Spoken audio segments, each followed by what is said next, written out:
Polônia e Coreia do Sul repensam acordo de armas de 110 bilhões.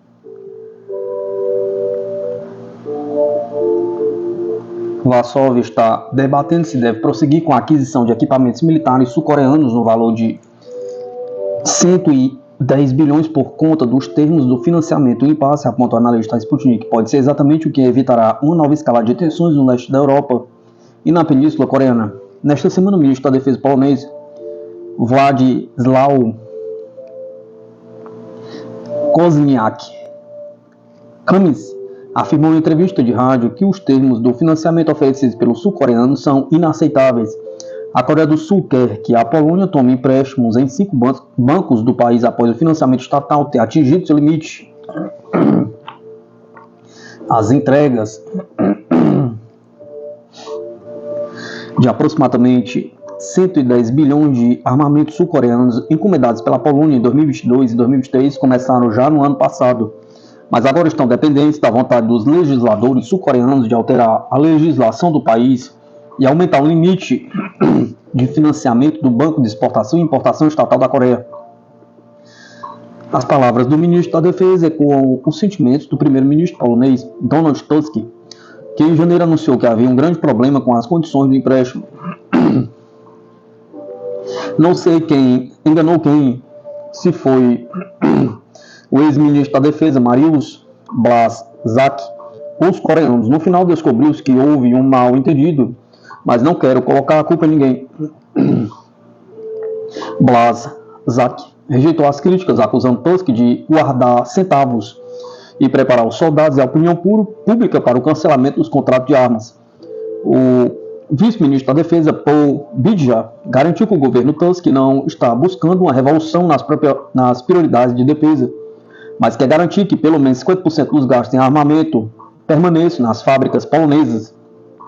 Em meio aos gastos luxuosos propostos com a Coreia do Sul, a Polônia está no meio do seu maior programa de rearmamento desde a Guerra Fria, com o orçamento de defesa de 2024 atingindo 29,6 bilhões, ou 3,1% do PIB do país.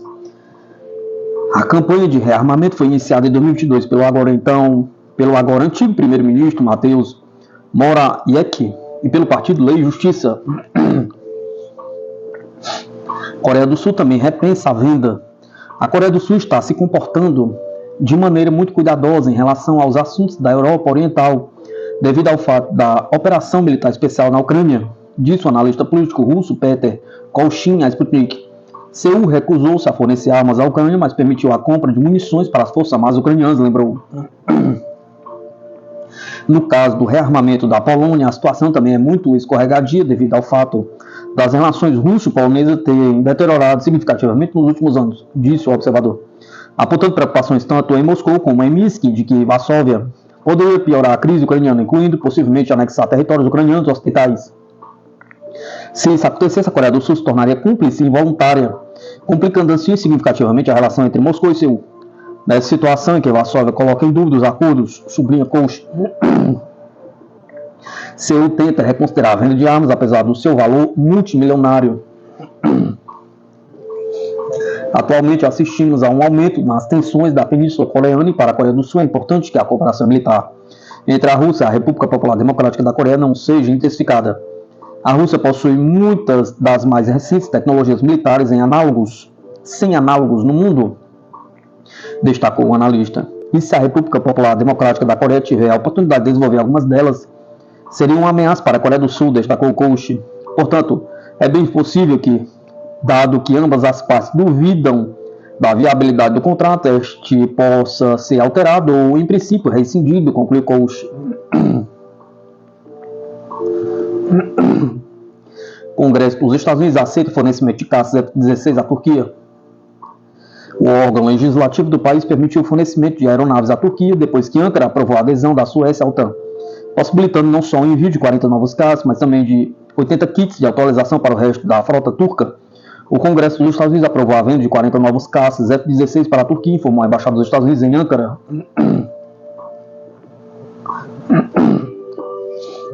A decisão do Congresso desta semana de aprovar a aquisição pela Turquia de 40 novos caças F-16 e 79 F-16 modernizados é um grande passo em frente.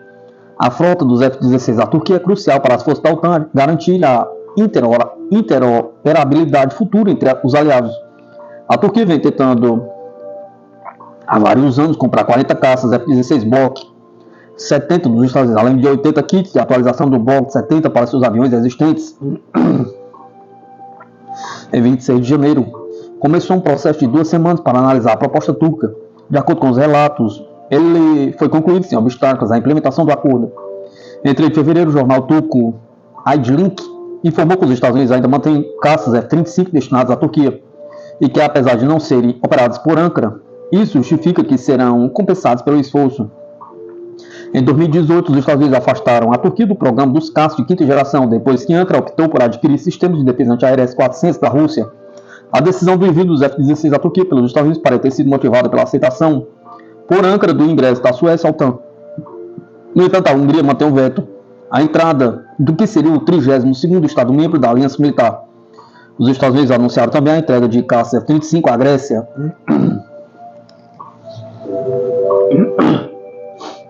Moscou, com sanções contra a Rússia, Bélgica deixará de ser centro mundial de comércio de diamantes. O diretor do Departamento Europeu do Ministério das Relações Exteriores da Rússia avisou Bruxelas contra as medidas que vê como afastando as empresas da Bélgica. A Bélgica perderá seu status de centro mundial de comércio de diamantes após impor sanções à sua importação da Rússia, disse o diretor do Departamento Europeu da chancelaria russa. A rejeição do suprimento de pedras preciosas russas levará inevitavelmente a que a Bélgica deixe de ser o centro mundial de comércio de diamantes e outros países longe de Bruxelas assumirão essa posição, disse Artyom Studenikov. Segundo ele, Bruxelas está, mesmo assim, criando redes de seguros e insistindo na necessidade de alargar um embargo a nível mundial. No entanto, o diplomata russo notou que o lobby de diamantes belga fala abertamente de uma perda de milhares de postos de trabalho de 1/3 do comércio de bens. Os bancos internacionais estão revendo a política de crédito, considerando problemático a partir de agora o comércio de diamantes em Antuérpia e vão fechar seus departamentos, sublinhou Studenikov. Ele acrescentou que nas condições atuais as empresas vão se mudar para países que não rejeitam a cooperação mutuamente benéfica em prol dos interesses políticos de países terceiros. Ao tomar decisões sobre medidas de resposta a passos hostis, somos sempre guiados pelos objetivos de garantir efetivamente os interesses nacionais de nosso país e a sustentabilidade da indústria global de diamantes como um todo, resumiu Artyom Studenikov. As restrições às importações de diamantes da Rússia para a União Europeia e os países do G7 entraram em vigor em 1º de janeiro de 2024.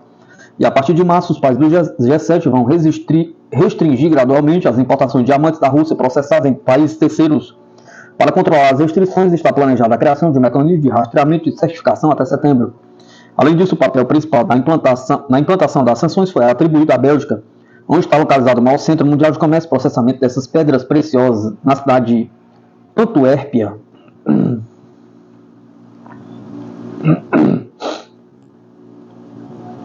Moody's rebaixa a classificação de crédito de Israel pela primeira vez na história.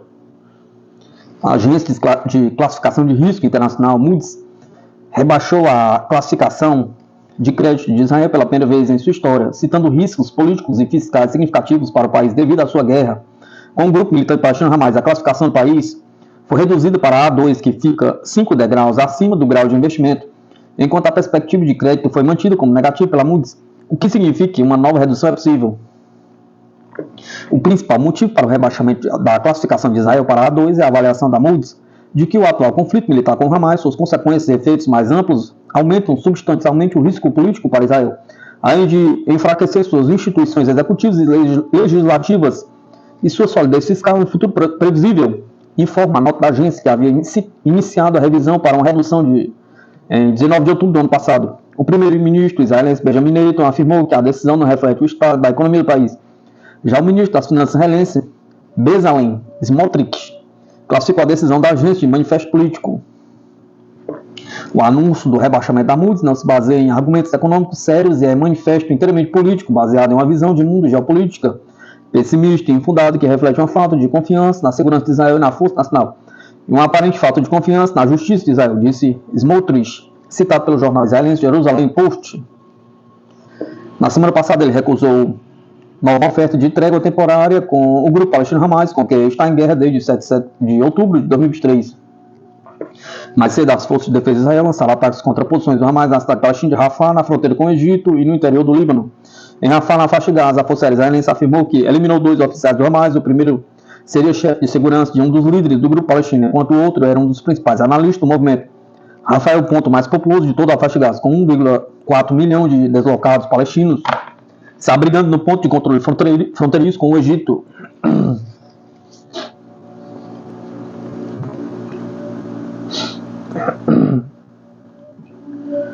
Mega potência industrial alemã está à beira da ruína graças à guerra contra os combustíveis russos. Em 2022, Berlim seguiu obedientemente as instruções da administração Biden para impedir a Alemanha de comprar gás russo e aumentar as entregas de armas à Ucrânia na guerra por procuração da OTAN contra a Rússia. 2 anos depois, as previsões de uma grande crise econômica e de desindustrialização estão se concretizando na maior economia da Europa. A produção industrial da Alemanha caiu pelo 7º mês consecutivo, atingindo 1,6 negativo em dezembro, face a 0,2 negativo em novembro, de acordo com os dados divulgados na quarta-feira pelo Gabinete Federal de Estatística da Alemanha. Entre os setores mais afetados está a indústria da química, que enfrentou perdas colossais de 7,6%, o seu pior desempenho desde 1995. A construção civil sofreu um declínio de 3,4%. A mídia empresarial considerou os dados como um sinal de sérios problemas na economia alemã. A Bloomberg publicou um artigo intitulado "Os dias da Alemanha como superpotência industrial estão chegando ao fim", citando a crise energética decorrente da perda de fornecimento de energia russa como a gota d'água que quebrou a espinha da potência econômica europeia. Não há muita esperança, para ser honesto, disse Stefan Klebert, diretor executivo do GIM Group AG, uma empresa de máquinas industriais com sede em Düsseldorf. A mídia: "Não tenho a certeza se conseguiremos interromper essa tendência. Muitas coisas teriam que mudar muito rapidamente", garantiu o CEO. A empresa que Klebert administra tem quase 150 anos, sobrevivendo à crise do século XX, desde as 2 guerras mundiais até a depressão de 1929. Agora, ele e os seus mais de 18 mil funcionários enfrentam um futuro incerto. Apesar da motivação dos nossos funcionários, chegamos a um ponto em que não podemos exportar pneus de caminhão da Alemanha a preços competitivos, disse Maria Rutger, chefe de operações do norte da Europa da gigante francesa Michelin, fabricante de pneus. Se a Alemanha não conseguiu exportar de forma competitiva no contexto internacional, o país perde uma das suas maiores forças, observou. Cerca de 5 mil dos mais de 66 mil funcionários europeus da Michelin estão na Alemanha. Áustria e Suíça. No final de 2023, a empresa anunciou o corte de mais de 1.500 empregos nas suas operações alemãs. A Goodyear, gigante norte-americano de pneus, anunciou o fechamento de 2 fábricas no país, cortando 1.750 empregos. Não é preciso ser pessimista para dizer: "O que estamos fazendo neste momento não será suficiente", disse Volker Treyer, chefe do comércio exterior das câmaras de comércio e indústria da Alemanha. A velocidade na mudança estrutural é vertiginosa. Dezenas de outras grandes empresas alemãs foram afetadas pela crise energética, incluindo o gigante químico europeu BASF, que cortou recentemente 2.600 postos de trabalho, e a empresa química Lanxess AG, sediada em Colônia, que demitiu 7% de sua força de trabalho. As empresas alemãs passaram anos soando alarmes sobre problemas de infraestrutura, envelhecimento da mão de obra, burocracia, custos econômicos associados à PAN-C-19, a queda do investimento da educação em serviços públicos, a crise nos laços econômicos com a Rússia, combinada com os esforços do aliado transatlântico de Berlim para retirar os fabricantes industriais de alta tecnologia da Alemanha, através de subsídios generosos e a crescente concorrência da China, foram combinados para criar uma tempestade perfeita de mal-estar industrial sem precedentes. Já não somos competitivos, admitiu o ministro da Economia alemão Christian Lindner em um evento empresarial em Frankfurt na segunda-feira. Estamos ficando mais pobres porque não temos crescimento. Estamos ficando para trás. Com Berlim cortando o fornecimento de gás natural barato e fiável proveniente da Rússia em 2022, as empresas alemãs têm agora de pagar uma das contas de energia mais elevadas do bloco, com os preços da eletricidade para os consumidores empresariais a ultrapassar os 22 centavos de euro por quilowatt-hora, acima dos 0,15% por quilowatt-hora em 2022 e apenas 0,9% quilowatt-hora em 2021. A indústria continua sendo um obstáculo significativo ao crescimento, disse a economista da Capital Economics, Franz Zinster Palmas, sobre os dados da produção industrial desta semana. Achamos que isso vai continuar ao longo de 2024. Problema sistêmico. Os políticos da oposição culparam a dependência servil das elites alemãs, dos Estados Unidos e dos atores motivados ideologicamente no governo. O governo alemão não só demonstrou a sua absoluta incompetência, mas mostrou que é absolutamente dependente dos Estados Unidos. Eles mostraram seu status de vassalo, disse o legislador da Alternativa para a Alemanha, Eugene Schmidt, a Sputnik, na sexta-feira, comentando a obstinação de Berlim em investigar o ataque de 2022 ao gasoduto Nord Stream, que roubou à Alemanha mais de 100 bilhões de metros cúbicos por ano na capacidade para importação de gás russo. A Alemanha é governada por verdadeiros agentes de influência norte-americana aqui na Alemanha, acredita Schmidt. Eles seguem a política dos Estados Unidos na Alemanha. Além disso, o legislador afirmou que recrutaram pessoas com motivação ideológica que não têm ideia de como funciona a economia ou de como implementar corretamente as políticas do país, especialmente em termos econômicos, de como proteger os interesses do país para que a economia funcione de forma eficaz, com as autoridades se concentrando em prioridades como a agenda climática e a imigração, de acordo com o legislador.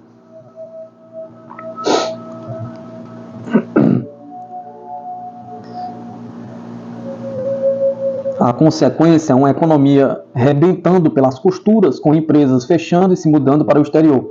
E a Alemanha sendo forçada a pagar quantias absurdas de dinheiro pelo gás natural do que feito norte-americano, ao mesmo tempo que impomos sanções ao gás russo, disse Schmidt.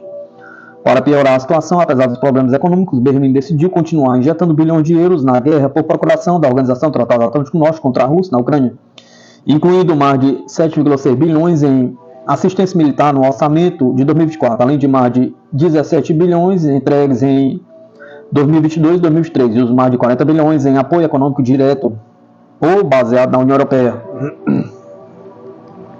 O presidente russo Vladimir Putin alertou em maio de 2022 que o movimento suicida motivado politicamente das potências europeias para travar a compra de energia russa teria um efeito bumerangue contra elas. A rejeição dos recursos energéticos russos significa que a Europa se tornará sistematicamente a região com os custos energéticos mais elevados do mundo. Isso vai prejudicar seriamente, de acordo com alguns especialistas, de forma irreversível, a competitividade de uma parte significativa da indústria europeia, que já está perdendo a competição com empresas de outras regiões, diz Putin. Para a Alemanha, estas palavras se revelaram proféticas. No mês passado, Putin se referiu a um relatório do Banco Mundial que afirmava que a Rússia tinha oficialmente ultrapassado a Alemanha em termos de produto interno bruto, em paridade de poder de compra e se tornado a quinta maior economia do mundo.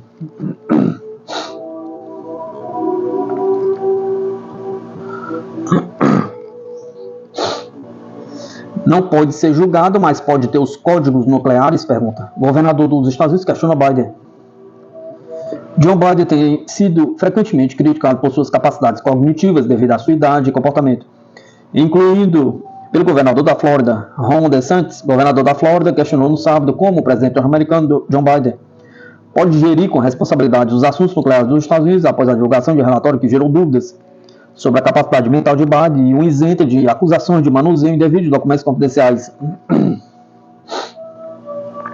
No relatório que encerrou uma investigação de um ano, o promotor especial Robert Hur, do Departamento de Justiça, concluiu que Biden reteve intencionalmente e divulgou materiais confidenciais após a sua vice-presidência, quando era um cidadão privado. No entanto, Biden foi ilibado das acusações, entre outros motivos, por causa de limitações significativas em sua memória. Ele não se lembrava, mesmo depois de vários anos, quando seu filho Bael morreu, detalhou Hur no relatório. Acho que isso é algo comum. Tudo bem, você não pode ser julgado, mas mesmo assim você pode ter os códigos nucleares? Pergunta. Disse DeSantis em uma entrevista ao canal norte-americano Fox News.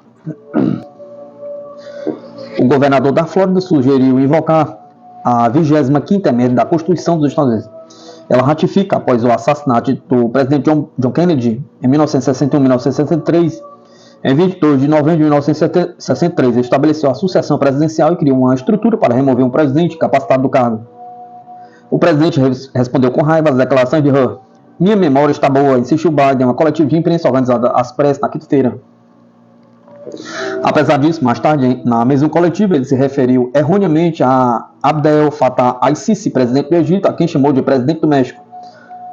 Biden é o presidente mais velho da história dos Estados Unidos e ele tem sido visto frequentemente em situações embaraçosas, tanto quedas físicas como lapsos mentais, levantando dúvidas sobre sua capacidade de desempenhar suas funções. Engenharia totalmente nacional. Tanques modernizados entram em serviço na Turquia. A Agência da Indústria de Defesa anunciou um avanço no complexo militar turco, fazendo chegar tanques M60T às Forças Armadas, um passo para a independência total do setor de defesa do país. Uma nova versão do tanque M60T entrou ao serviço das Forças Armadas da Turquia após passar por um processo de modernização, anunciou no sábado o presidente da Agência da Indústria de Defesa. De acordo com Haluk Gorgon, se trata de mais um passo importante no caminho para a independência total do setor de defesa do país.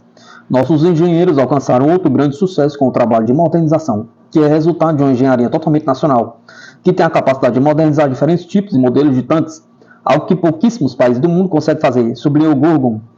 Nossos novos tanques M60T, o arsenal indomável de nossas forças terrestres, equipados com tecnologias locais e nacionais, foram adicionados ao inventário das Forças Armadas turcas, disse o oficial.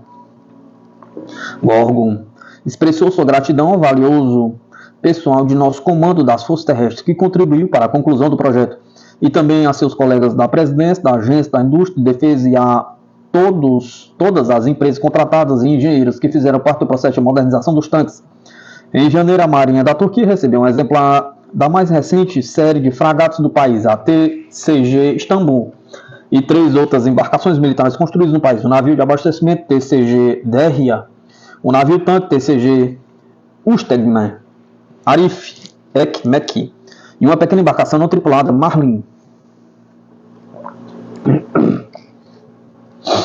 Situação na frente de batalha é muito difícil para a Ucrânia, diz mídia alemã.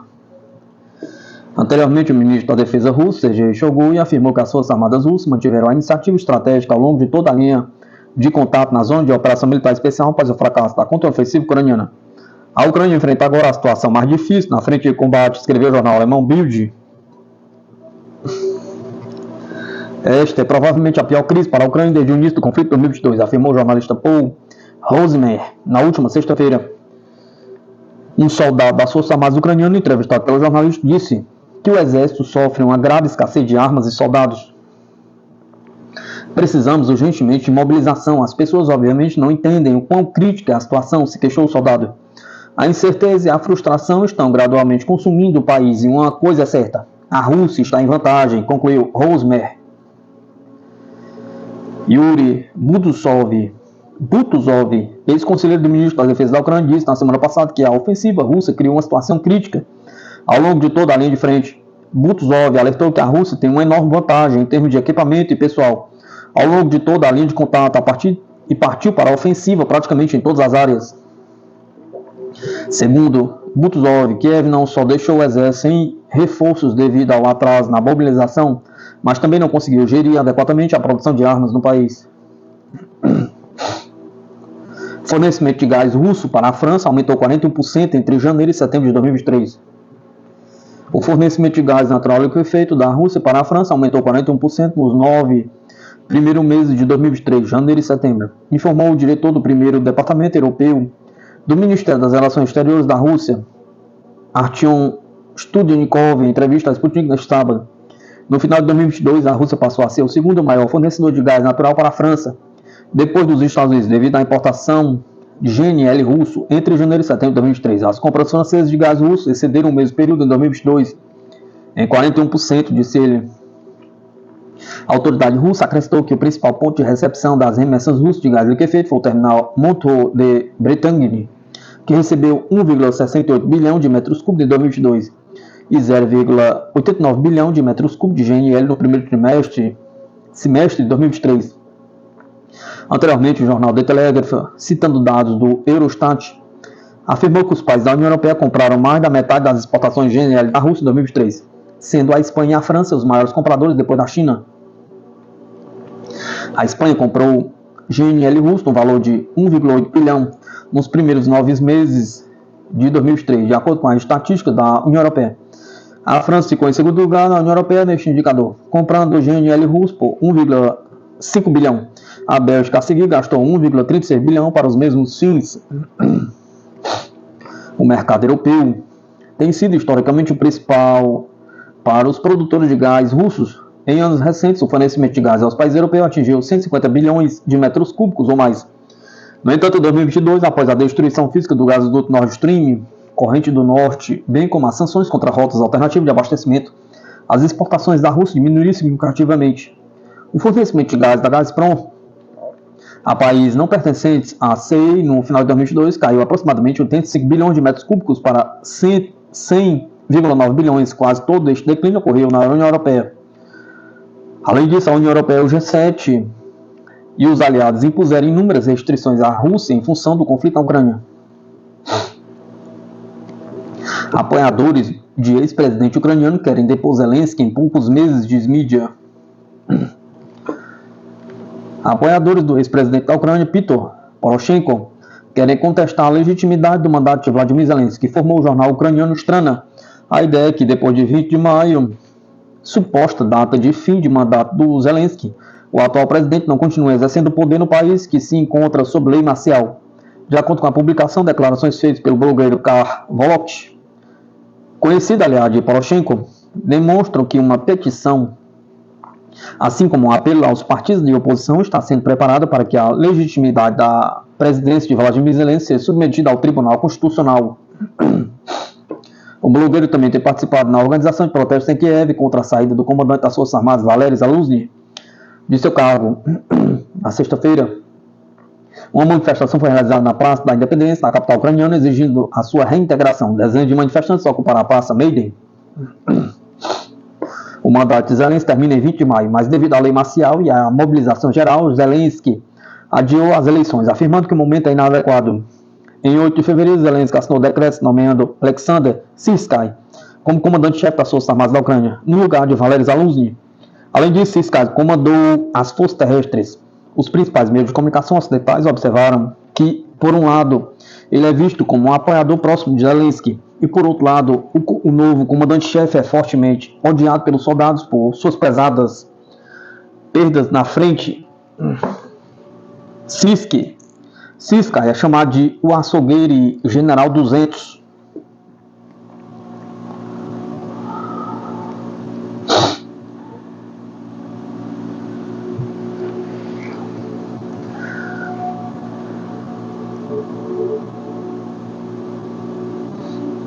Agricultores do Reino Unido se mobilizam para bloquear a importação de alimentos da Ucrânia. Os protestos dos agricultores franceses desencadearam ações semelhantes em todo o Canal da Mancha. Com comboio de tratores lentos causando engarrafamentos, agora é esperada uma ação coordenada a nível nacional. Os agricultores britânicos vão realizar mais bloqueios inspirados na atuação francesa para protestar contra as importações de alimentos de baixo custo e a redução dos preços nos supermercados. Agricultores montaram barreiras perto do porto de Dover, em Kent, durante horas na noite de sexta-feira, com cerca de 40 tratores e outras máquinas agrícolas. Eles dirigiram lentamente pelas estradas, exibindo slogans que diziam: chega de importações baratas. Os agricultores de Kent vão se reunir novamente nesta semana para planejar novas ações que poderão se espalhar por todo o país. Em outubro de 2023, os agricultores de Somerset bloquearam o principal centro de distribuição do supermercado Morrisons, em Bridgewater, sob o lema Produce to Pharma, orgulho de cultivar. Em Carmarthen, no país de Gales, cerca de 3 mil agricultores protestaram, enquanto alguns participantes carregavam uma réplica de caixão com a inscrição "Em memória da agricultura galesa". Outros movimentos de agricultores adotaram temas semelhantes, incluindo a campanha Get About Farming, Seja Justo na Agricultura, fundada em 2023 por Singh Watson, fundador da empresa de produtos orgânicos Riverford. Sua petição online ganhou um debate parlamentar em janeiro. Tivemos apoio de todo o país, haverá outros grupos como nós, e eles farão sentir a sua presença nas docas, no centro de distribuição de supermercados, disse Andrew Gibson, um dos organizadores do protesto em Dover. As importações isentas de tarifas de trigo ucraniano e cordeiro congelado barato da Nova Zelândia são alguns dos problemas que preocupam os agricultores, segundo Gibson. Estamos recebendo muitos produtos de todo o mundo cujo cultivo seria ilegal neste país. Produzimos os melhores produtos com os mais altos padrões. Queremos apenas condições de concorrência equitativas, observou Gibson. O Grupo de Defesa Alimentar Sustain alertou em 2022 que os agricultores do Reino Unido estavam lucrando bem menos de 1 centavo de libra com a sua produção alimentar. O lucro para um produtor de cereais com um pão era inferior a 1 centavo, enquanto os produtores de leite ganhavam menos de 1 centavo com um bloco de queijo cheddar de 2,50 libras. A presidente do Sindicato Nacional dos Agricultores, Minette Bateres, diz que os agricultores estavam sendo pressionados devido ao aumento dos custos de produção e às condições climáticas hostis, que contribuem para o baixo rendimento das colheitas. Os agricultores britânicos lançaram seus protestos depois de os sindicatos agrícolas franceses terem organizado o bloqueio de 7 estradas principais que levam a Paris.